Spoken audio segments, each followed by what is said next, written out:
Ça, c'est des yeux revolver. C'est pour ça que j'ai remis mon t-shirt Los Bichos. Rampe d'accès. Ouais, il y en a pas tant que ça, hein. Je m'en rends compte quand je vais boire un verre avec mes amis qui sont en chaise roulante. C'est pas évident d'aller dans un café, de trouver des toilettes, d'aller payer au bar, parce que les portes d'entrée, elles sont souvent juste, hein, pour passer.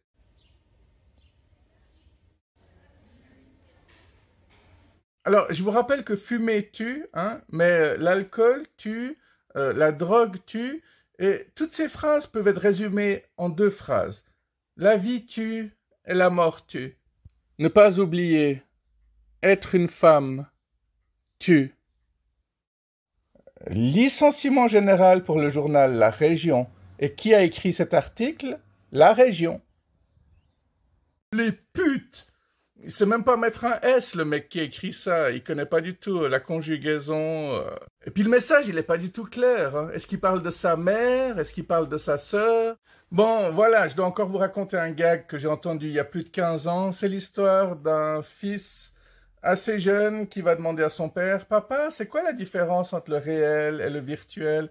Et le père dit, va vers ta sœur et demande-lui si elle accepterait de coucher avec le voisin d'à côté pour 500 francs. Hein. Le garçon va demander à sa sœur, est-ce que tu coucherais avec le voisin pour 500 francs? L'adolescente sourit et puis elle se dit, ouais, pourquoi pas. Le garçon retourne vers son père, le père lui demande, va demander à ta mère si elle accepterait de coucher avec le mec, le voisin du dessus, pour 1000 francs. Même scénario, l'enfant va vers sa mère, maman, est-ce que tu coucherais avec le voisin du dessus pour 1000 francs? La mère, au lieu de s'énerver, de lui demander c'est quoi ces questions, elle se met à fantasmer, puis elle se dit, ouais, pourquoi pas. Alors le garçon retourne vers son père, et le père lui demande les réponses qu'il a obtenues, le garçon lui répond, et le père dit, alors voilà, virtuellement, nous avons 1500 francs, hein, et réellement, nous avons deux putes à la maison. Cette vidéo est incroyable, elle est très artistique, elle est inimitable, c'est du bibo tout craché. Prudence, forte pente. Ah ah. Bon, il y a des choses qui ne changent pas, ça on en voit toujours partout. Ça aussi. Patate à gogo. Antifa. C'est pas parce que c'est de l'art que c'est forcément joli. D'ailleurs, on peut se dire que c'est justement parce que c'est de l'art que c'est pas joli. Parce que quand tu dis ah mais c'est moche ce truc, souvent les gens répondent bah c'est de l'art.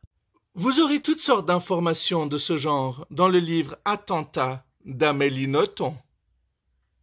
Si jamais je vais la rencontrer pour la seconde fois cette année, en septembre, si vous voulez, je prendrai une photo. Oui, parce que finalement, j'ai rencontré plein de gens, plein de mes idoles, mais les gens ne me croient pas parce que tant qu'il n'y a pas de photo, il n'y a pas de preuve. Personnellement, je m'en fous, hein. Je sais ce que j'ai vu et ce que j'ai pas vu. Et encore. J'ai un ami qui travaillait dans un grand magasin de disques, livres. Vous pouvez aisément imaginer lequel c'était. Et un jour, il était en train de ranger des DVD et puis il a reçu un appel. Et son collègue lui a dit, t'as vu qui y a en face de toi Puis il a dit non. Puis il a regardé et puis c'était Keanu Reeves. On sait pas hein, si des fois il n'y a pas des stars qui passent derrière nous, mais bon, on est tellement sur nos téléphones qu'on voit rien passer. Hein, c'est comme cette pub des années 80 où il y avait deux flics qui voyaient pas des cambrioleurs derrière eux, et puis les flics étaient en train de dire il se passe jamais rien ici. Ha ha ha ha. Homer Simpson qui fume un joint. Cible. Lapin à l'envers.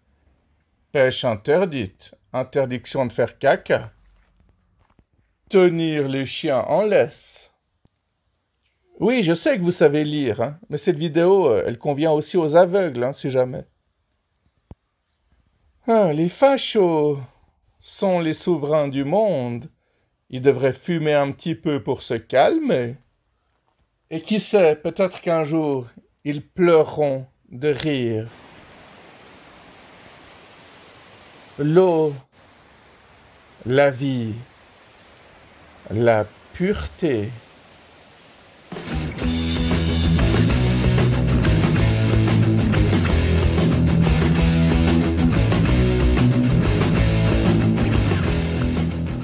Alors l'homme descend du singe, mais le singe descend de l'arbre. Pourquoi est-ce que le singe ne se transforme plus en homme maintenant? La réponse c'est que c'est pas pour cette raison qu'on n'a pas arrêté d'évoluer, hein. Les gens sont de plus en plus grands, et puis l'évolution est pas forcément visible à l'œil nu, mais elle est partout. Partout! L'homme du futur sera un robot, hein. Il aura tous les membres en acier, électronique. N'empêche, c'est impressionnant hein, quand un sportif perd un membre et qu'on lui remplace son membre avec quelque chose d'électronique et puis qu'il continue de courir presque plus vite qu'avant. Forcément, si t'es un homme qui vaut 3 milliards, tu cours plus vite. Et puis c'est pas les pauvres hein, qui se font remplacer les membres comme ça. Les pauvres, ils restent comme ils sont. Et les riches, pendant ce temps, ils se disent « Tiens, je pourrais quand même aller sur Mars, ça peut être sympa. »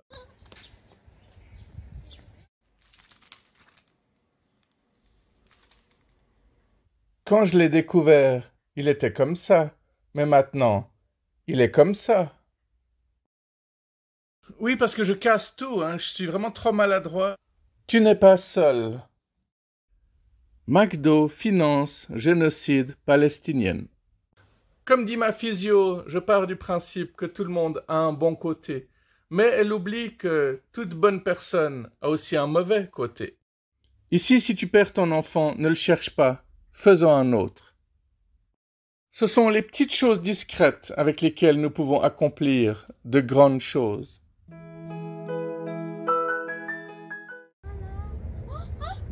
Il s'est passé quoi, là? Attends, je suis sûr que tu peux faire une chanson avec ça. Mets cette scène 3 fois à la suite.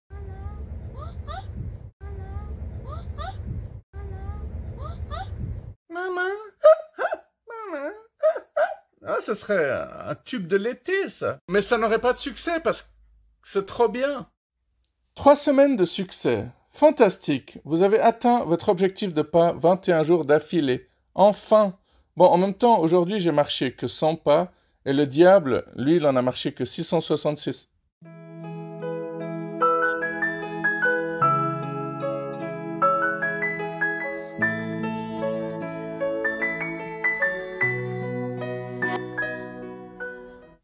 Oui, c'est son vrai visage. Bon, il a quand même plus d'allure et plus de classe comme ça. Même moi, j'aurais voté pour lui s'il s'était présenté comme ça. Avant, elle était comme ça. Maintenant, elle est comme ça. Tout à fait. Ça, c'est le genre de truc que je comprends absolument pas. J'ai entendu dire qu'il y a des personnes, elles ont honte de dire qu'elles ont enlevé leur bague, comme si elles avaient peur d'être trop belles. Il y a des personnes qui ont trop peur d'être trop beaux pour ne pas tout le temps attirer les regards sur eux, surtout si tu as de la phobie sociale. Alors, c'est un truc auquel j'aurais pas pensé il y a 5 ans en arrière. Maintenant, vu que j'essaie toujours de m'ouvrir l'esprit, je peux comprendre un petit peu plus. Mais je trouve ça complètement fou, hein. Il y avait une fille qui allait à l'école quand son orthodontiste lui a enlevé les bagues. Elle lui a demandé si elle pouvait garder son appareil et puis elle continuait à le cliquer sur ses dents pour pas que ses copines de classe sachent qu'elle l'avait enlevé et puis qu'elle avait des dents magnifiques. Était-ce pour ne pas attirer de jalousie? Surtout que si t'es vraiment quelqu'un de charismatique et de très beau, c'est pas les bagues qui cassent le charme. Non, faut dire ce qui est. Il y a des personnes qui ont des appareils dentaires et qui ont toujours des magnifiques sourires. Mais c'est triste, c'est dramatique d'être complexé à ce point-là par sa propre beauté. J'ai trouvé cette image, je la trouve magnifique, mais je ne la comprends pas vraiment. Parce que je vois pas trop de différence entre le corbeau, le loup, le chat noir, le hibou, le cerf. Elles se ressemblent toutes, je trouve. Bon, il y a un petit détail qui fait la différence à chaque fois, mais c'est pas flagrant. C'est certainement un truc de sorcière, de fée, je sais pas. Ça me rappelle cette fameuse phrase. Les êtres humains n'ont jamais brûlé de sorcières, ils n'ont brûlé que des femmes. Et même si t'es une sorcière aujourd'hui, t'es pas forcément quelqu'un de mauvais, au contraire. Il y a 2 semaines en arrière, je suis allé bruncher dans un restaurant très cher, et sur la table était marqué « Il est interdit de nourrir les oiseaux pour des raisons de santé. Merci pour eux. » Même ça, c'est un sujet de débat, hein. Les oiseaux les plus gros que j'ai vus, c'était ceux qui venaient piquer les frites dans des fast-food assez connus. Il y a 25 ans en arrière, c'était pas du tout mal vu d'aller nourrir des oiseaux. Je me souviens que pendant mon école de recrue, quand j'étais rentré un week-end complètement dépité, un ami m'avait emmené au bord du lac pour donner du pain aux canards, et c'était un des moments les plus magiques et relaxants. Et quand j'y repense, j'ai des bons souvenirs. Je me dis juste que c'est dommage qu'on savait pas. Après, il y a ceux qui diront toujours, si le pain c'était vraiment mauvais pour les canards, ils seraient déjà tous morts. Le problème, je pense, c'est surtout que les oiseaux finissent par devenir dépendants. Indépendamment du fait que ça gonfle dans leur ventre et que c'est mauvais, bah, dès que les oiseaux voient des humains, ils s'attendent à recevoir de la nourriture et finissent par ne plus se nourrir eux-mêmes. En fait, chacune de ces images pourrait créer des vidéos complètes avec un bibo qui parle autant sans pouvoir s'arrêter, même pas une seconde. Eh, mais c'est Petsy! Magnifique! Il y a une dizaine de jours, je me promenais au bord d'une rivière et j'ai vu qu'il y a des escaliers qui descendaient en direction de cette rivière. Et j'ai croisé des jeunes, je leur ai demandé, on peut se baigner là-dedans? Ils ont dit, non, on vous déconseille parce qu'il y a des sanctues là-dedans. Du coup, je me suis demandé, est-ce qu'il y a des thérapies par sanctues en Suisse? Et voici ce que j'ai trouvé.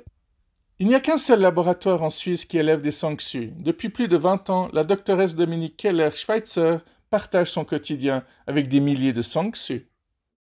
Ouais, excusez-moi, j'avais très envie de prononcer le G, je sais pas pourquoi, mais c'est sangsue. Sangsue. Alors je sais pas si vous avez envie d'essayer, si vous avez déjà essayé, si vous avez envie de poser la question à Demi-Moore pour savoir comment elle fait pour être aussi bonne à son âge.